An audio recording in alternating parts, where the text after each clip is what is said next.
Hey, it's Ashley from Westcott, and today we'll be walking you through 3 different ways I used gels on a recent photo shoot, and how you can use these steps to get creative with color in your own work.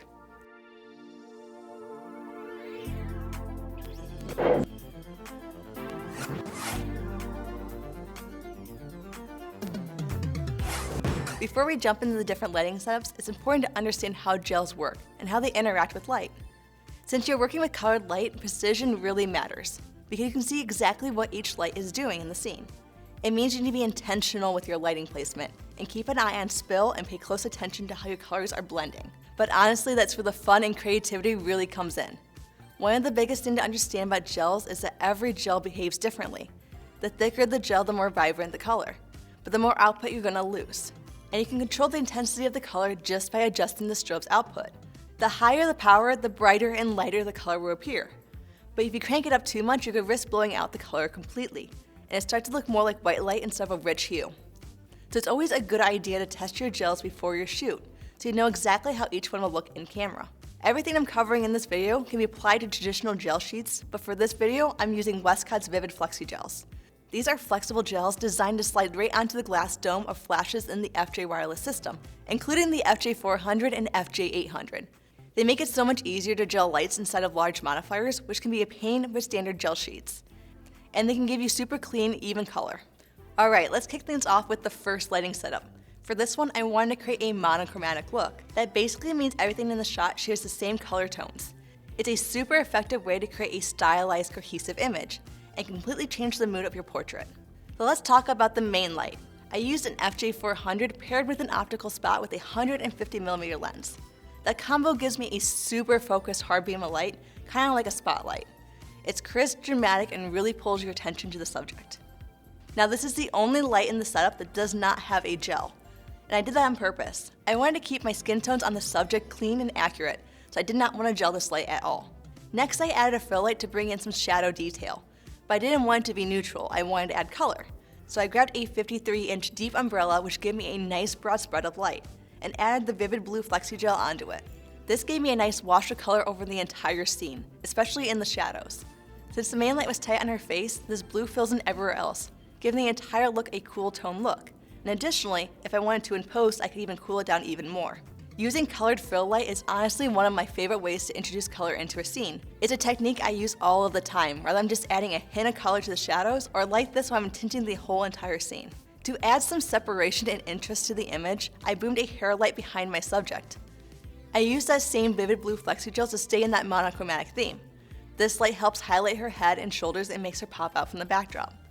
And to make that light beam really visible, I added some atmosphere spray. It's one of those small tricks that have a huge visual impact. This is going to light up the air and make a beam of light, which is great for dramatic setups like this. At first, I thought the beam was too wide and was spilling light everywhere, and ruining the nice spotlight look I had going on. So I added a grid to the reflector.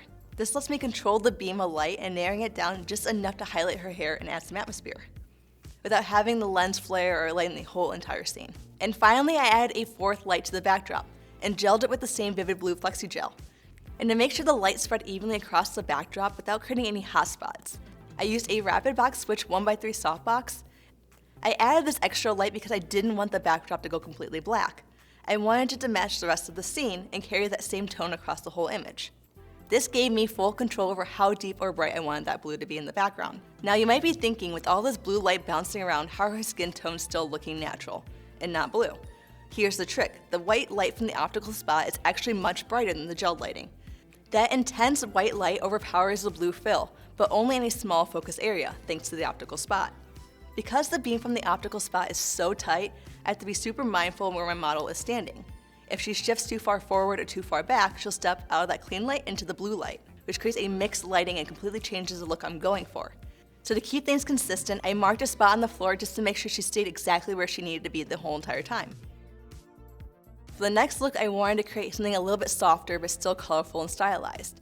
Think soft and dreamy instead of bold and dramatic. The first thing I did for this look was to move the whole set closer to the wall, but I'll come back to that in a moment. As for the gear, I actually reused a lot of the same equipment from the first setup. I just used them in a completely different way. I kept my main light as the optical spot, but this time I positioned it off to the side of my subject. That created some nice directional light. This ship helped create some nice natural shadows along her cheekbones, which I plan on filling in with some nice color light later. I also defocused the optical spot, which softened the edge of the light. This is going to help that white light blend more smoothly with the surrounding gelled light. Another reason I moved the light off to the side was to manage the shadow cast. Since the model was now close to the wall, I didn't want the shadow hitting the backdrop. By lighting from the side, I could easily angle the shadow out of frame and keep the backdrop nice and clean. For the fill light, I stuck with the 53-inch deep umbrella, but this time I swapped the gel for a vivid purple flexi gel. I wanted to go for an analogous color scheme here, which means using colors that sit next to each other on the color wheel. In this case, I went with blue, purple, and pink. These colors blend beautifully together and don't compete with each other. It creates visual harmony and is a great trick if you want your image to feel soft and cohesive. I moved the whole setup closer to the wall. That way the purple fill light not only hits my subject, but also lights up the backdrop. This light is going to be doing the job of 2 lights with just 1. Next, I added a light behind my subject and placed it low out of the view. And I gelled this one with a vivid pink flexi gel to complement my purple fill. My goal here is to add a soft gradient of light to the backdrop, from pink on the bottom to purple on the top, just to bring a little bit more dimension to the image. And finally, I added one more light. I grabbed the 1x3 strip box with the vivid blue flexi gel, and instead of aiming it at my subject, I bounced it off the floor. Bouncing light like this softens it even more and gives us a hint of color from below, and creates a really subtle effect. But it adds a lot of cool tones to the base of the image, and helps tie all the colors together and create a cohesive image. If you don't have a white floor like I'm using here, you can always lay a large reflector and bounce it off the ground. It works just as well. For this third and final look, I wanted to go bold and dramatic and use a complementary color scheme. These colors sit opposite of each other on the color wheel. In this case, I chose teal and pink, which creates a super punchy, high contrast color combination. Complementary color schemes are great when you want your images to really pop.